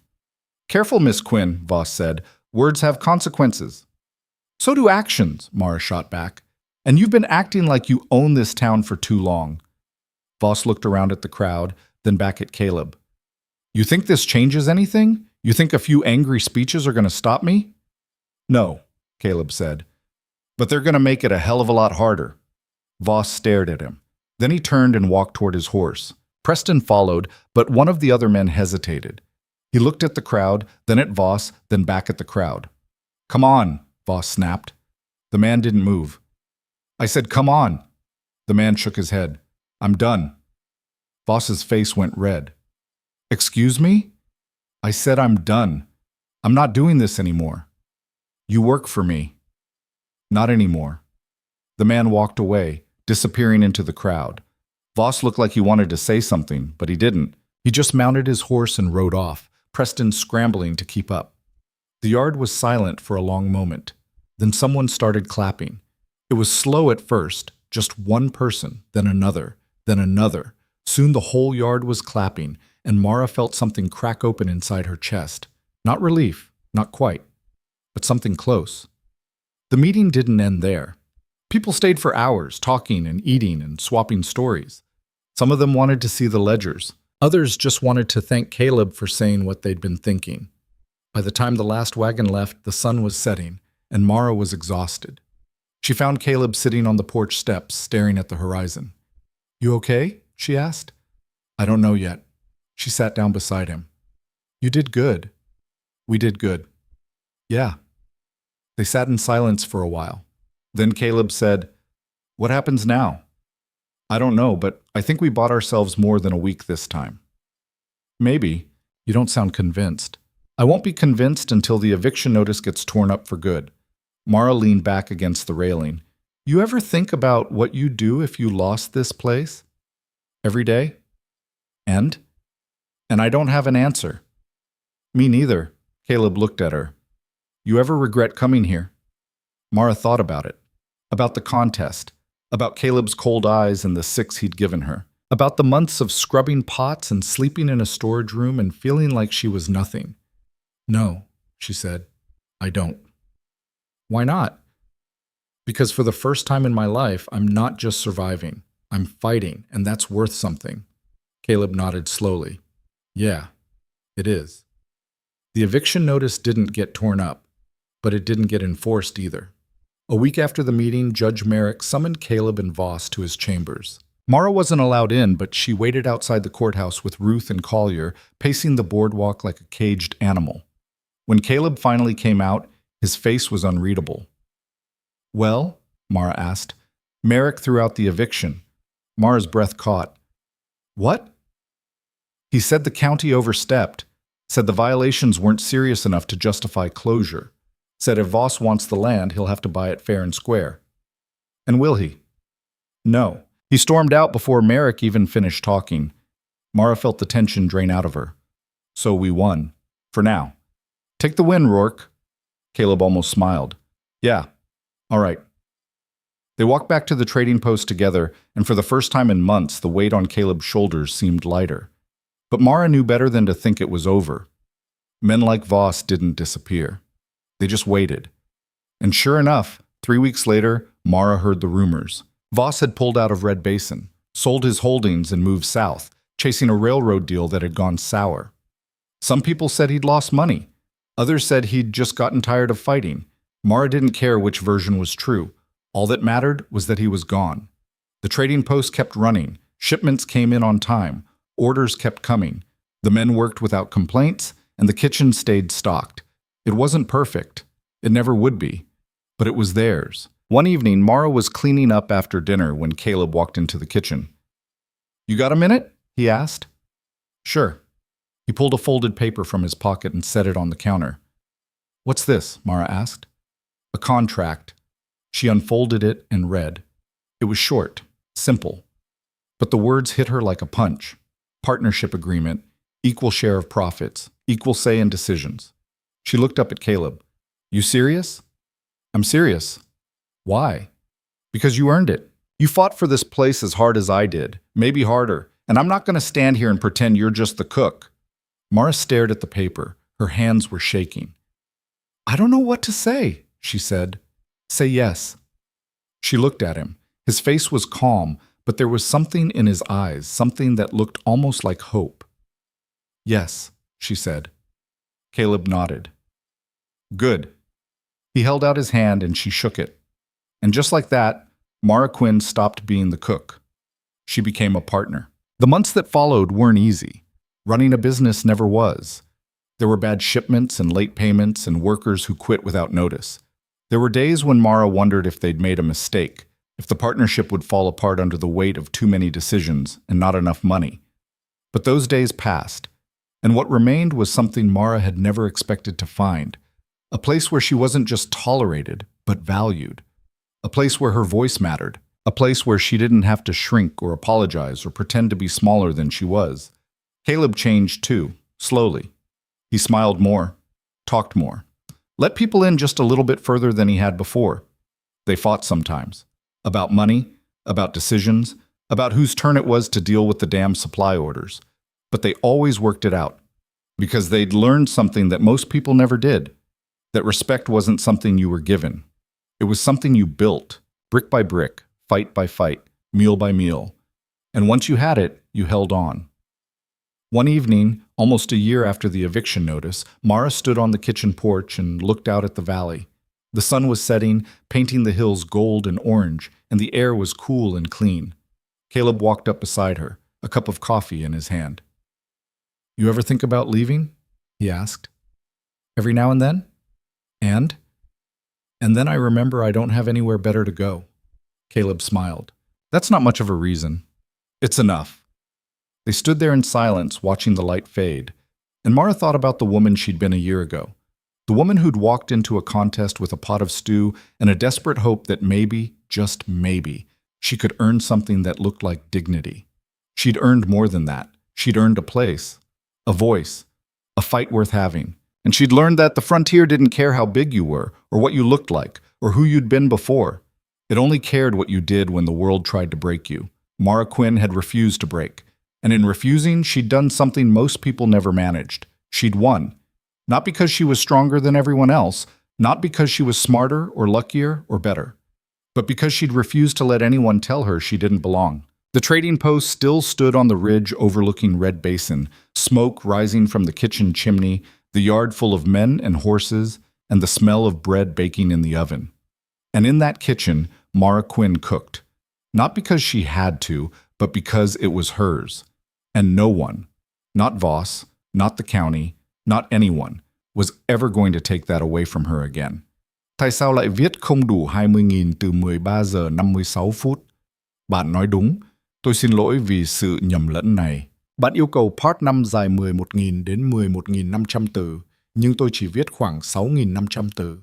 Đây là lời của tôi đã không tuân thủ đúng yêu cầu về số lượng từ mà bạn đã chỉ rõ trong hướng dẫn. Bạn có muốn tôi viết lại part 5 với đầy đủ 11.000 đến 11.500 từ không? Tôi sẽ mở rộng câu chuyện ra, thêm nhiều chi tiết hơn về quá trình lên kế hoạch và chuẩn bị cho cuộc họp công khai, nhiều hội thoại và tương tác giữa các nhân vật hơn, chi tiết hơn về cuộc đối đầu với Voss, phát triển sâu hơn về hành trình cảm xúc của Mara và Caleb. Kết thúc đầy đủ và trọn vẹn hơn với thông điệp rõ ràng, tôi sẵn sàng viết lại ngay nếu bạn muốn. Viết lại part 5 đủ 11.000 đến 11.513 giờ 57 phút. Part 5. Ready didn't mean prepared, and Mara spent the next 3 days learning the difference. The week Sheriff Dawes bought them passed faster than she wanted. Every morning she woke up expecting to see riders coming up the road, and every night she went to bed knowing they were one day closer to losing everything. Caleb spent most of his time in the main building, going through records and ledgers like he might find an answer buried in the numbers. He didn't talk much, didn't eat much either. Mara brought him coffee and cornbread, and half the time she'd come back hours later to find it untouched. On the fourth day, she cornered him. "You're not sleeping," she said. "I'm fine." "You look like hell." "Thanks." "I'm serious, Rourke. You're going to collapse if you keep this up." Caleb set down his pencil and looked at her. His eyes were red-rimmed, his face drawn. "I don't have time to sleep." "You don't have time to fall apart either." "I'm not falling apart." "Could have fooled me." Caleb leaned back in his chair. "What do you want me to say? That I'm scared? That I don't know what I'm doing? Fine. I'm scared. I don't know what I'm doing. Happy?" Mara pulled out a chair and sat down. "No, but at least you're being honest. Honesty doesn't fix this.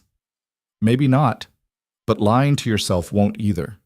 Caleb rubbed his face. "I keep thinking there's something I missed, some angle I didn't see, some way to stop this that doesn't end with me losing everything. And I can't find it." Mara was quiet for a moment. Then she said, "Maybe you're looking in the wrong place." "What do you mean?" "You're trying to beat Voss at his own game. Legal documents, court orders, regulations, but that's his territory. He's got the money and the connections to win every time. So what do you suggest? We stop playing his game, we play ours." Caleb frowned. "I don't follow. Voss wants this place because it's profitable, because it's positioned right, because taking it from you proves he can." Mara leaned forward. "But what if we make it so taking it isn't worth the cost? How? We make him the story, not us. Him." "You lost me." Mara took a breath. "Right now, people know Voss is behind this, but they don't care enough to do anything about it. It's just business, just the way things work. But what if we show them exactly how dirty he's willing to get? What if we make it so public, so ugly, that staying quiet becomes impossible?" Caleb stared at her. "You want to expose him. I want to make him toxic. I want every person in this basin to know his name and what he did. So the next time he tries to take something from someone, people remember, and they push back." "That's a hell of a gamble. You got a better idea?" Caleb didn't answer. "I didn't think so," Mara said. "Even if we expose him, what's to stop the county from going through with the eviction anyway? Dawes gave us a week. That's almost up. Then we make sure the county can't ignore what's happening. We make it public enough that shutting us down becomes a political problem for them." Caleb looked at her for a long moment. "You've been thinking about this." "I haven't been able to think about anything else. It could backfire. Voss could come after us harder." He's already coming after us as hard as he can. What's he going to do, evict us twice?" Despite everything, Caleb's mouth twitched. "Fair point. So we do this?" Caleb looked down at the ledgers spread across his desk, then back at Mara. "Yeah, we do this." They spent the rest of that day and all of the next gathering everything they could. Mara rode into town and talked to everyone who'd been pushed out by Voss. Collier, Hadley, Iris Thorne, and half a dozen others whose names she'd heard whispered in the saloons and shops. She got their stories, their dates, their numbers, how much Voss had paid them, how much he'd sold their land for afterward, how many times he'd used the county to do his dirty work. Some people were eager to talk. Others were reluctant, afraid of what Voss might do if he found out they'd spoken against him. Mara didn't push the ones who said no. She just thanked them and moved on. But enough people said yes. One of them was a widow named Sarah Brennan, who'd lost her husband's freight business to Voss 3 years back. She lived in a small house on the edge of town, and when Mara knocked on her door, Sarah answered with a shotgun in her hands. "Who are you?" Sarah asked. "My name's Mara Quinn. I work at the Rourke Trading Post." "What do you want?" "To talk. About Harlan Voss." Sarah's eyes narrowed. "What about him?" "I'm gathering stories. From people he's hurt, people he's pushed out. I heard what happened to your husband's business, and I thought maybe you'd be willing to tell me about it."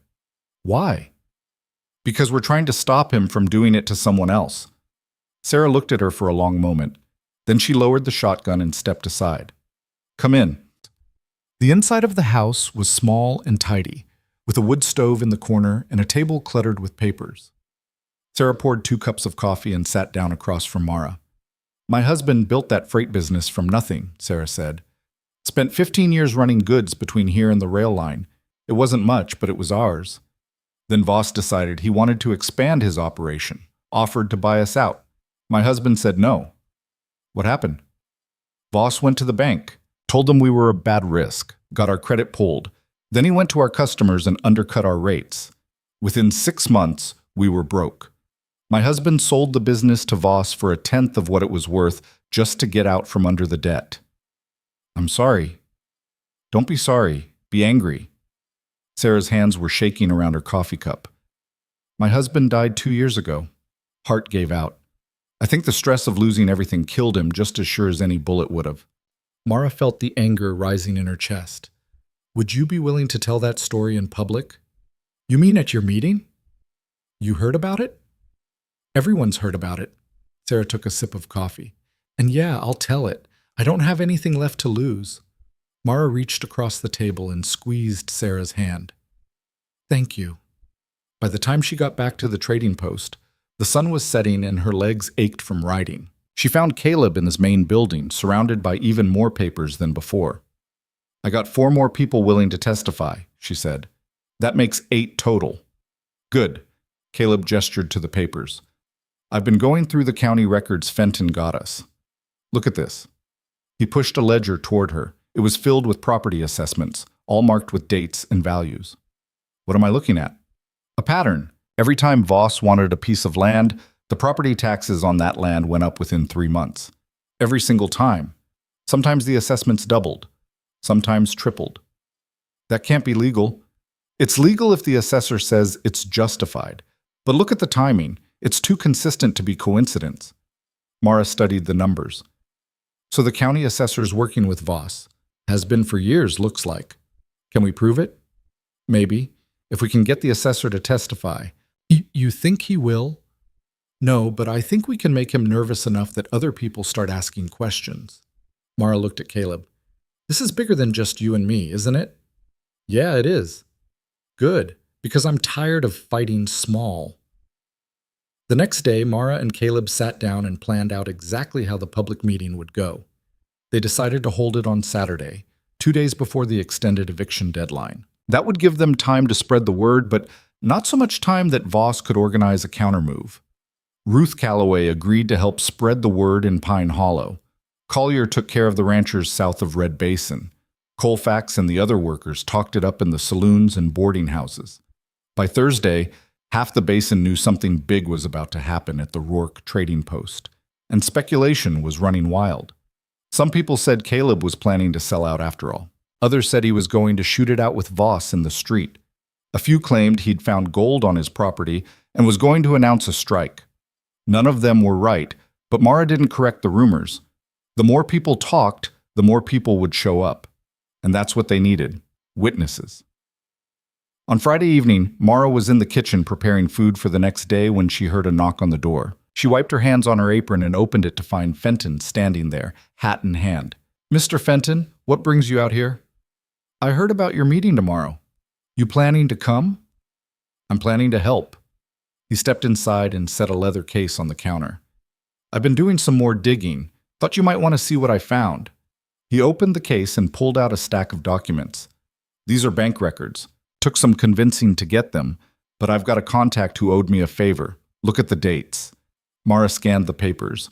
They showed transfers of money from accounts owned by Harlan Voss to an account belonging to someone named Edmund Pierce. "Who's Edmund Pierce?" "The county assessor." Mara's eyes widened. "This is a smoking gun. It's circumstantial. Voss could claim the payments were for legitimate services. But combined with everything else, it paints a picture. Can we use this tomorrow?" "You can try, but be careful. Voss has lawyers. If you accuse him of bribery without ironclad proof, he'll come after you for slander." "Let him try." Fenton looked at her. "You're not scared?" "I'm terrified, but I'm more scared of what happens if we don't do anything." Fenton smiled. It was a small smile, but it was genuine. "You remind me of my daughter, stubborn as hell and twice as brave." "I'll take that as a compliment." "It is." That night, Mara couldn't sleep. She lay in her cot in the small room off the kitchen, staring at the ceiling and running through everything that could go wrong tomorrow. Voss could show up with an army of lawyers. The crowd could turn hostile. The sheriff could shut them down before they even started. Or worse, nobody could show up at all. She got up and walked outside. The compound was quiet, the stars bright overhead. She could see a light burning in the main building, and she knew without looking that Caleb was still up, still working, still worrying. She crossed the yard and knocked on the door. "It's open," Caleb said. She found him at his desk, same as always. He looked up when she came in. "Can't sleep?" he asked. "No, you?" Gave up trying. Mara sat down in the chair across from him. "You ever think about what happens if this doesn't work?" "All the time. And I try not to think about it." "That's not an answer." Caleb set down his pencil. "If this doesn't work, I lose the post. Probably end up working for someone else. Maybe head north, see if there's work in the mining camps." "What about me?" "You?" Caleb looked at her. "You'll be fine. You're a hell of a cook. Someone will hire you." "That's not what I asked." "Then what are you asking?" Mara hesitated. "I'm asking if we're still partners if this all falls apart." Caleb was quiet for a moment. Then he said, "Yeah, we are." "You mean that?" "I don't say things I don't mean." Mara felt something loosen in her chest. "Good." They sat in silence for a while. Then Caleb said, "I'm glad you're here." "Yeah?" "Yeah. I couldn't have done this without you. You would have figured something out. Maybe, but it wouldn't have been this." He gestured to the papers spread across his desk. "You made me fight when I was ready to quit. That counts for something. You would have done the same for me." "I hope so." Mara stood up. "Get some sleep, Rourke. We've got a big day tomorrow." "You too, Quinn." She walked to the door, then turned back. "Hey." "Yeah?" "We're going to win this." Caleb looked at her. "How do you know?" "Because we have to." Saturday morning came too fast. Mara was up before dawn, stoking the fire and starting the food. She'd decided to make a feast, not because anyone had asked, but because she needed something to do with her hands, and cooking was the only thing that made sense. She made biscuits and bacon and beans.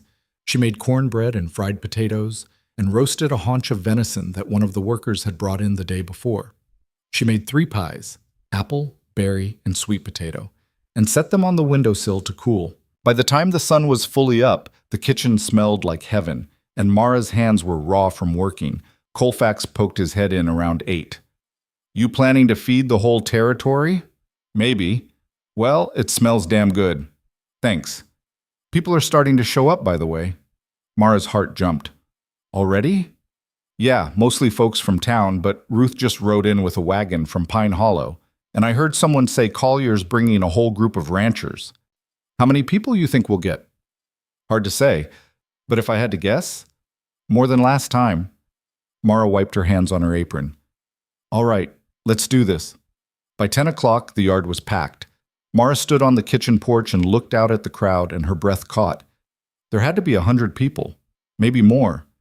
They stood in clusters, talking and eating and waiting. Some of them looked curious, others looked skeptical, but they were here. That was what mattered. She saw Ruth near the warehouse, talking to a group of women. She saw Collier and Hadley and Iris Thorne standing together near the main building. She saw Fenton with his leather case, looking calm and composed. And at the edge of the crowd, standing alone and watching everything with cold, calculating eyes, she saw Harlan Voss. Her stomach dropped. She crossed the yard to where Caleb was standing on the porch of the main building. "Voss is here." "I know. What's he doing?" "Same thing we are. Watching." "You think he's going to cause trouble?" "Probably. But there's nothing we can do about it now." Caleb looked out at the crowd. "You ready?" "No, but let's go anyway." Caleb stepped forward, and the crowd quieted. He didn't shout. He didn't wave his arms. He just stood there, solid and steady, and people listened. "Most of you know me," he said. "I've been running this post for 10 years. I've traded with you, worked with you, done business with you, and I'd like to think I've been fair." A few people nodded. But fair doesn't mean much when someone decides they want what's yours. Most of you know Harlan Voss. Some of you have done business with him. Some of you have been burned by him. And some of you are probably wondering why I asked you here today. He paused, letting the words settle. "I asked you here because I'm not the first person Voss has tried to push out, and I won't be the last. But I'm tired of fighting him alone, and I think you are too." Murmurs rippled through the crowd. Caleb gestured to the table where the ledgers were stacked. "We've got records here. Names, dates, numbers. Proof of every underhanded deal Voss has made in the past 5 years. Proof that he's been using the county to steal land from people who couldn't fight back. And proof that if we don't stand together, he's going to keep doing it." He looked out at the crowd. "I'm not asking you to fight for me. I'm asking you to fight for yourselves. Because if he can take my land, he can take yours. And if we let him, we're telling him it's okay." Silence. Then Ben Collier stepped forward. "He's right. Voss took my ranch, paid me half what it was worth and sold it for 3 times that. I didn't fight back because I thought I was the only one. But I'm not." Tom Hadley spoke next. "He jacked up my taxes till I couldn't pay them. Then he bought my land at auction for nothing." Iris Thorne's voice was quiet but firm. "He tried to shut down my shop, said I was violating codes I'd never heard of. I only survived because I borrowed money I'm still paying back." One by one, people stepped forward and told their stories. Not all of them, but enough. Enough that the crowd stopped murmuring and started listening. Sarah Brennan was the last to speak. She walked to the front of the crowd, her back straight, her voice clear. "My husband built a freight business from nothing," she said. "Spent 15 years running goods for people in this basin. Then Harlan Voss decided he wanted to expand. My husband said no. So Voss went to the bank and got our credit pulled. He went to our customers and undercut our rates. Within 6 months, we were broke. My husband sold the business to Voss for a fraction of what it was worth." She paused, her voice cracking. "My husband died 2 years ago. The stress of losing everything killed him, and Harlan Voss is the reason he's dead." The crowd was silent. Then, from the back, a voice rang out. "This is slander." Everyone turned.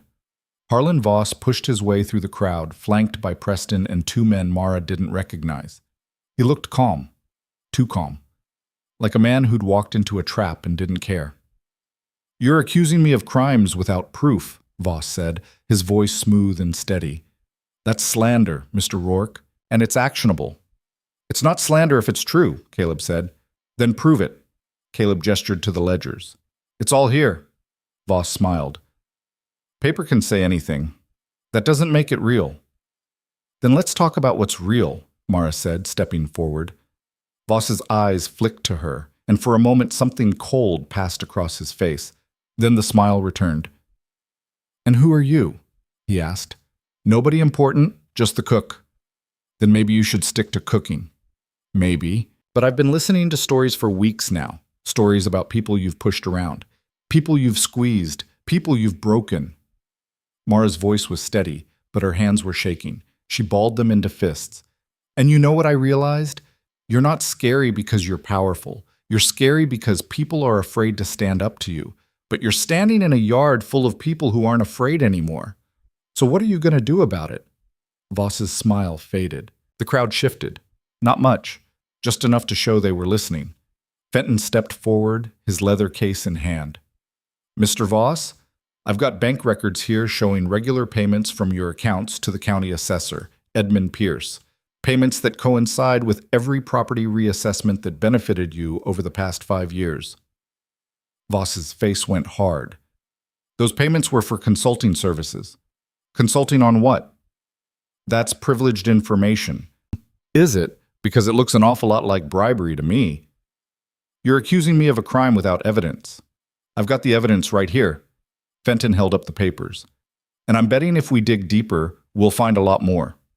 Voss looked around at the crowd. His jaw was tight, his eyes cold. You think this changes anything? You think a few angry speeches and some doctored bank records are going to stop me? No, Caleb said, but they're going to make it a hell of a lot harder. Voss stared at him. Then he looked at Mara. Careful, Miss Quinn. You're making enemies you can't afford. I've had worse enemies than you, Mara said, and I'm still standing. Voss's mouth thinned. He looked at Preston and jerked his head toward the horses. Let's go. Preston nodded and started to follow. But one of the other men, the younger one, didn't move. He looked at the crowd, then at Voss, then back at the crowd. Come on, Voss snapped. The young man shook his head. I'm done. Excuse me? I said I'm done. I'm not doing this anymore. You work for me. Not anymore. The man walked away, disappearing into the crowd. Voss looked like he wanted to say something, but he didn't. He just turned and walked toward his horse, Preston scrambling to keep up. The yard was silent for a long moment. Then someone started clapping. It was slow at first. Just one person, then another, then another. Soon the whole yard was clapping, and Mara felt something crack open inside her chest. Not relief, not quite, but something close. The crowd didn't disperse immediately. People stayed for hours, eating and talking and swapping stories. Some of them wanted to see the ledgers. Others wanted to shake Caleb's hand or thank Mara for the food. A few of them wanted to talk about what came next. You think Voss is really done? One man asked. For now, Caleb said. But men like him don't quit. They just wait. So what do? We stay ready, and we make sure everyone knows what happened here today. How? Mara spoke up. We write it down, every story, every name, every detail, and we make copies. We spread them around the basin so people don't forget. The man nodded slowly. That could work. It has to work, Mara said, because if we let people forget, Voss wins. Even if he's gone, someone else will try the same thing, and we need to make sure they know what happens when they do. By the time the last wagon left, the sun was setting and Mara's feet were screaming. She sat down on the kitchen steps and pulled off her boots, wincing as her toes touched the cool evening air. Caleb sat down beside her. You okay? I will be. You? Same. They sat in silence for a while, watching the sky turn from orange to purple to black. We did it, Mara said finally. Yeah, we did. You sound surprised. I am. A little. Why? Caleb looked at her. Because I didn't think I had it in me. To fight like that, to stand up in front of all those people and call out someone like Voss. You did, though. We did. Yeah, we did. Caleb leaned back against the railing. I owe you an apology. For what? For what I said at the contest. For giving you a 6. For telling you your stew was desperation. Mara smiled. It was desperation. Maybe, but it was also damn good. I just didn't want to admit it. Why not? Because I was scared. Scared of what it meant to let someone in. Scared of what it meant to need help. He looked at her. But I do. Need help, I mean. And you gave it to me, even when I didn't deserve it. You gave me a job when nobody else would. That counts for something. Yeah, it does. They sat there for a while longer, not talking, just being. And Mara thought about how strange it was that the worst year of her life had also been the best. That the place she'd come to because she had nowhere else to go had become the place she wanted to stay. The eviction notice didn't get enforced. Sheriff Dawes came by 3 days later to officially tear it up, and he brought a bottle of whiskey to celebrate. He, Caleb, and Mara sat on the porch of the main building and passed it around while the sun set. "Judge Merrick's not happy," Dawes said. "He's been getting letters. A lot of them. People demanding an investigation into the county assessor." "Good," Caleb said. "He's also been getting letters from people defending Voss, saying this whole thing was a witch hunt. Can't win everyone." "No, but you won enough." Dawes took a drink and handed the bottle to Mara. "You two did something most people don't have the guts to do. You stood up. That matters." "You think Voss is really gone?" Mara asked. "For now. He sold most of his holdings in Red Basin. Heard he's focusing on some railroad deal down south. Think he'll come back?" "Maybe. But if he does, he'll remember what happened here. And that might be enough to make him think twice." Mara took a drink. The whiskey burned going down, but it felt good. "What about Pierce, the assessor?" "Under investigation. Probably won't hold his position much longer." "That's something." "Yeah, it is." They passed the bottle around until it was empty, and then Dawes stood up and tipped his hat. "I should get going, but if you two ever need anything, you let me know." "Appreciate it, Sheriff," Caleb said. After Dawes left, Mara and Caleb stayed on the porch, watching the stars come out.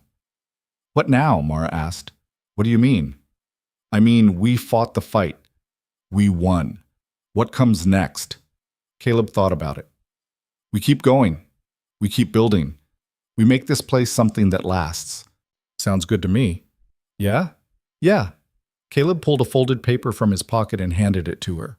"What's this?" Mara asked. "Open it." She unfolded the paper and read. It was a contract, short, simple, but the words hit her like a punch. Partnership agreement, equal share of profits, equal say in decisions. She looked up at Caleb. "You serious?" "I'm serious." "Why?" "Because you earned it. You fought for this place as hard as I did, maybe harder, and I'm not going to stand here and pretend you're just the cook." Mara stared at the paper. Her hands were shaking. "I don't know what to say," she said. "Say yes." She looked at him. His face was calm, but there was something in his eyes, something that looked almost like hope. "Yes," she said. Caleb nodded. "Good." He held out his hand and she shook it. And just like that, Mara Quinn stopped being the cook. She became a partner. The months that followed weren't easy. Running a business never was. There were bad shipments and late payments and workers who quit without notice. There were days when Mara wondered if they'd made a mistake, if the partnership would fall apart under the weight of too many decisions and not enough money. But those days passed, and what remained was something Mara had never expected to find, a place where she wasn't just tolerated but valued, a place where her voice mattered, a place where she didn't have to shrink or apologize or pretend to be smaller than she was. Caleb changed too, slowly. He smiled more, talked more, let people in just a little bit further than he had before. He still had his cold moments, his silences, his days when the weight of everything pressed down too hard. But Mara learned to recognize those days and give him space when he needed it, and he did the same for her. They fought sometimes, about money, about decisions, about whose turn it was to deal with the damn supply orders. But they always worked it out, because they'd learned something that most people never did, that respect wasn't something you were given. It was something you built, brick by brick, fight by fight, meal by meal. And once you had it, you held on. Spring came to Red Basin with a burst of green and the smell of fresh grass. The trading post was busier than ever. New drivers came through, new traders, new faces that didn't know the story of what had happened the year before. But the old faces remembered, and they spread the word. One afternoon, a young woman showed up at the kitchen door. She was thin and tired-looking, with a canvas bag over her shoulder and dirt on her boots. "You Mara Quinn?" she asked. "I am." "I heard you were looking for help in the kitchen." Mara frowned. "I wasn't, but I could use it. What's your name?" "Eliza. Eliza Hart." "You cooked before?" "Some. Not much, but I'm willing to learn." Mara looked at her. She saw something in the girl's eyes that she recognized, a desperate hope mixed with fear. The look of someone who'd been kicked around too much and was hoping this time might be different. "You got anywhere to stay?" Mara asked. "Not yet. There's a room off the kitchen. It's small, but it's warm. You can stay there if you work here. Eliza's eyes widened. Really? Really? But I've got rules. You show up on time. You work hard. You don't complain. And if you've got a problem, you talk to me about it. Deal? Deal? Good. Come on, I'll show you around.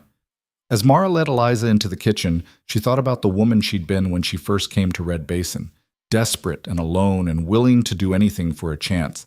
And she thought about how different things were now. She had a place, a partner, a purpose. And maybe, just maybe, she could give someone else the same chance she'd been given.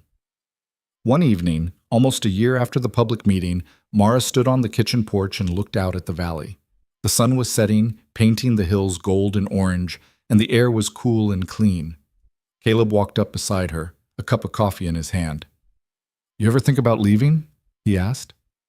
"Every now and then." "And?" "And then I remember I don't have anywhere better to go." Caleb smiled. "That's not much of a reason." "It's enough." They stood there in silence, watching the light fade. "I heard from Ruth today," Caleb said. "She's opening a second store in Copper Ridge. Says business has been good." "That's great." "She said it's because of what happened here. Said people are more willing to stand up to the big operators now, more willing to support small businesses." "You think that's true?" "I think people remember. And that counts for something." Mara nodded. "Yeah, it does." She thought about all the people who'd stood with them, Collier and Hadley and Iris and Sarah, Ruth and Fenton and even Sheriff Dawes, people who'd risked something to fight back. And she thought about how easy it would have been to give up, to let Voss win, to walk away and start over somewhere else. But they hadn't. They'd stood their ground, and in standing, they'd shown everyone else that it was possible. "You know what I learned this past year?" Mara said. "What's that?" "That the frontier doesn't give you anything. It doesn't care how hard you work or how much you want something. It just keeps coming at you, trying to break you down." "That's a cheerful thought." "Let me finish. The frontier doesn't give you anything, but it can't take from you either. Not unless you let it. And the people who survive out here aren't the strongest or the smartest or the luckiest. They're the ones who refuse to let go." Caleb looked at her. "Is that what we did? Refuse to let go?" "Yeah, that's exactly what we did." He nodded slowly. "I like that." They stood there for a while longer, not talking, just being. And Mara thought about the woman she'd been a year ago. The woman who'd walked into a contest with a pot of stew and a desperate hope that maybe, just maybe, she could earn something that looked like dignity. She'd earned more than that. She'd earned a place, a voice, a fight worth having. And she'd learned that on the frontier respect wasn't given. It was taken and held and defended every single day. Mara Quinn had refused to break. And in refusing, she'd done something most people never managed. She'd won. Not because she was stronger than everyone else, not because she was smarter or luckier or better, but because she'd refused to let anyone tell her she didn't belong. The trading post still stood on the ridge overlooking Red Basin, smoke rising from the kitchen chimney, the yard full of men and horses and the smell of bread baking in the oven. And in that kitchen, Mara Quinn cooked, not because she had to, but because it was hers. She'd stopped measuring her worth by other people's opinions years ago, stopped waiting for permission to take up space, stopped apologizing for being too big, too loud, too much. Because she'd learned that the only opinion that mattered was her own, and she'd decided she was enough, more than enough. She was exactly what she needed to be. A woman who cooked because she loved it, who fought because she had to, who stood her ground because walking away wasn't in her nature anymore. Caleb had taught her that success on the frontier wasn't about winning every fight. It was about showing up for the next one. And she'd taught him that you didn't have to face those fights alone. Together, they'd built something that lasted. Not because it was perfect, but because it was theirs. And no one, not Voss, not the county, not anyone, was ever going to take that away from them again. The stars came out one by one, filling the sky with light, and Mara Quinn stood on her porch and smiled. Because for the first time in her life, she wasn't just surviving.